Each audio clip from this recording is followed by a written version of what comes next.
In this video, we'll talk about what to do when you accidentally took too much insulin.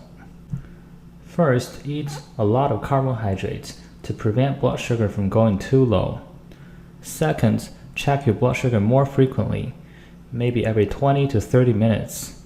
If blood sugar drops low, you can always eat more. If you took way too much insulin and your blood sugar was low to begin with, you may consider going to the emergency room. Now let's look at some examples. This is a gentleman who is supposed to take 60 units of Lantus every morning and 10 units of Novolog before each meal. However, he was confused and took 60 units of Novolog and 10 units of Lantus before breakfast. He was fearful that blood sugar would become too low. His blood sugar was only 85 even before taking insulin, and he had seizure before. For this patient, his blood sugar was already low to begin with, and he took way too much short-acting insulin, 6 times more than he was supposed to. On top of that, the consequence of hypoglycemia is very serious for him. It will trigger seizure.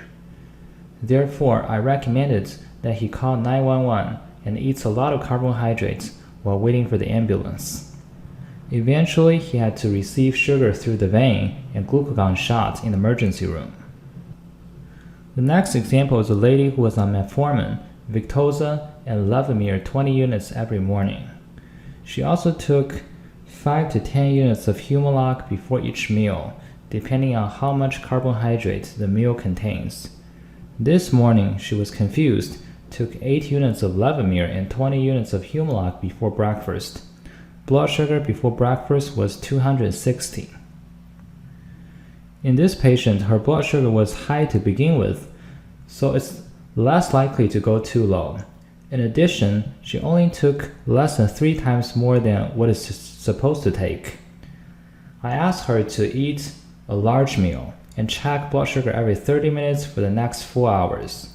Over the next 4 hours, her blood sugar had never dropped below 160. You might ask me why monitoring blood sugar for 4 hours, not 3 hours or 5 hours.